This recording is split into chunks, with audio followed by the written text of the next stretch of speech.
નમસ્કાર વિદ્યાર્થી મિત્રો આજે આપણે આ વિડીયોની અંદર ધોરણ 5 વિષય પર્યાવરણની સ્વઅધ્યયન પોથીનો ભાગ નંબર 3નો પાઠ નંબર 10 દિવાલોની કહાનીની વાત કરવાના છીએ।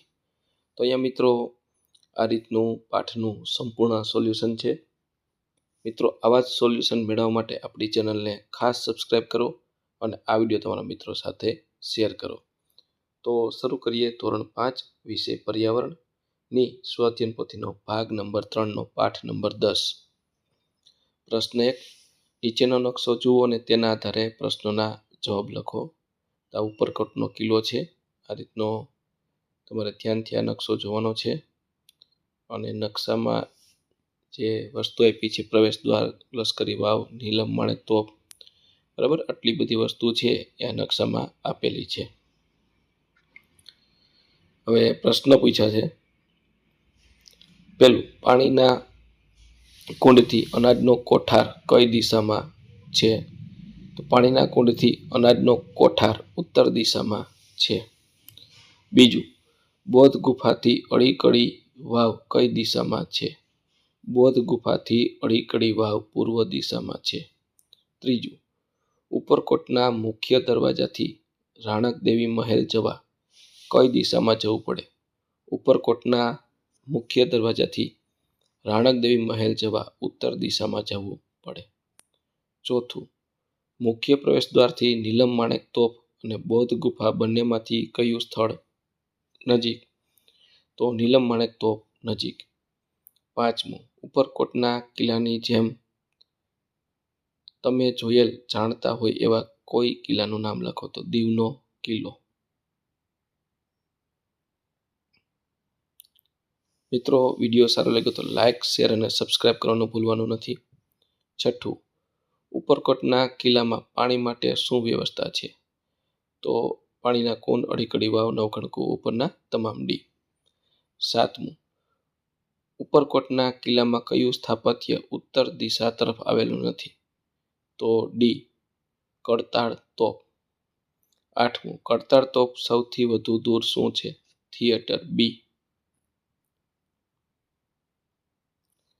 નવમું, થિયેટરની સૌથી નજીક પાણી મેળવવા માટે કઈ વ્યવસ્થા છે? તો અડીકડી વાવ। દસમું, ઉપરકોટના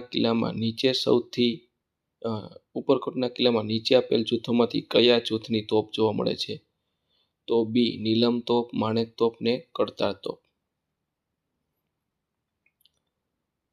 પ્રશ્ન 2, નીચેના ચિત્ર જોઈ તેના વિશે લખો। મિત્રો વિડીયો સારો લાગ્યો હોય તો લાઇક, શેર અને સબસ્ક્રાઇબ કરવાનું ભૂલવાનું નથી। સબસ્ક્રાઇબ કરવાથી જ્યારે હું આ પ્રકારના સોલ્યુશન મૂકું તમને તરત જ ખ્યાલ આવી જાય।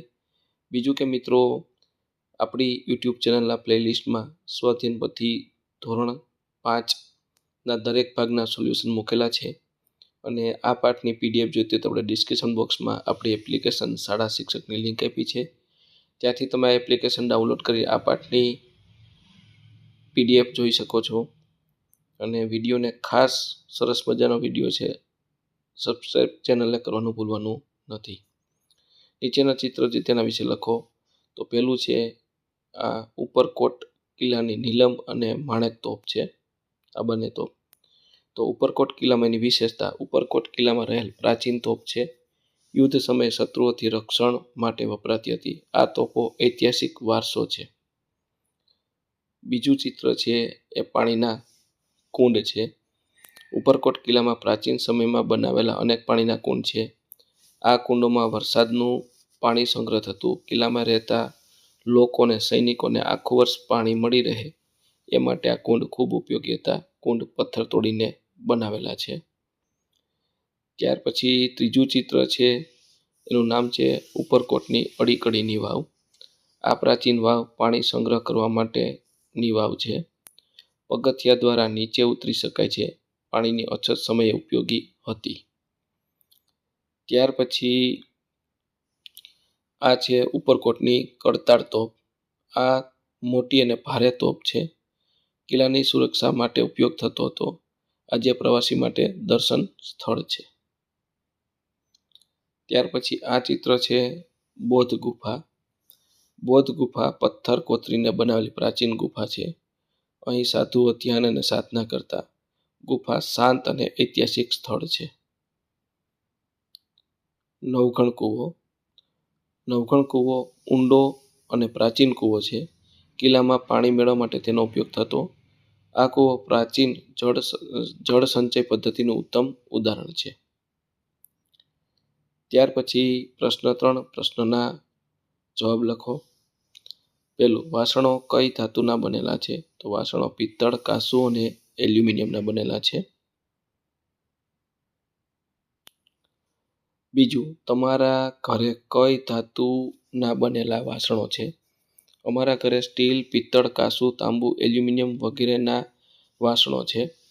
ત્રીજું, તમારા ઘરે તાંબામાંથી બનાવેલા કયા વાસણો છે? અમારા ઘરે લોટી, ગાગર, ગોરી, ત્રાસ વગેરે તાંબામાંથી બનાવેલા વાસણો છે. તમારા ઘરે કાંસામાંથી બનાવેલા કયા વાસણો છે? અમારા ઘરે બેડું, ટાંકી વગેરે કાંસામાંથી બનાવેલા વાસણો છે. પાંચમું, તમારા ઘરે સ્ટેનલેસ સ્ટીલમાંથી બનાવેલા કયા કયા વાસણો છે? થાળી, વાટકા, તપેલીઓ, ચમચા, ચમચી, કાથરોટ વગેરે. છઠ્ઠું, તમારા ઘરે એલ્યુમિનિયમમાંથી બનાવેલા કયા કયા વાસણો? ડબ્બાઓ, તપેલીઓ, કીટલી વગેરે. સાતમું, તમારા ઘરે માટીમાંથી બનાવેલા કયા કયા વાસણો છે? ઘડો, તાવડી વગેરે માટીમાંથી બનાવેલા વાસણો છે. આઠમું, તમારા ઘરે કાચમાંથી બનાવેલા કયા કયા વાસણો છે? તો કપ, રકાબી, ગ્લાસ, મગ વગેરે કાચમાંથી બનાવેલા વાસણો છે.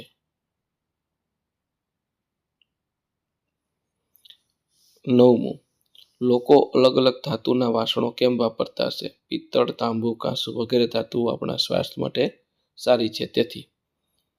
10મું, શું તમારા ઘરે પ્લાસ્ટિકના વાસણોનો ઉપયોગ થાય છે? ક્યાં ક્યાં? ના, અમારા ઘરે પ્લાસ્ટિકના વાસણોનો ઉપયોગ થતો નથી. પ્રશ્ન 4, આ સગવડ ઘરમાં શા માટે હોય છે? મિત્રો, વિડીયો સારો લાગ્યો તો લાઇક, શેર અને સબસ્ક્રાઇબ કરવાનું ભૂલવાનું નથી. હવે આ સુવિધા ઘરમાં શા માટે છે? તો આ જે છે એ ખિડકી ઘરમાં હવા અને પ્રકાશ આવવા માટે હોય છે. તેને કારણે હવા માંદ અને ઉજાસ ભર્યું રહે છે. ખિડકીથી બહારનું દ્રશ્ય જોઈ શકાય છે, એટલે બારી. બાજુમાં છે અહીં ચીમની, બરાબર. તો ચીમની ધુમાડો બહાર કાઢવા માટે હોય છે. રસોઈ કરતી વખતે થતો ધુમાડો ઘરમાં ભરાતો નથી. તેના કારણે ઘર સ્વચ્છ અને હવામંદ રહે છે.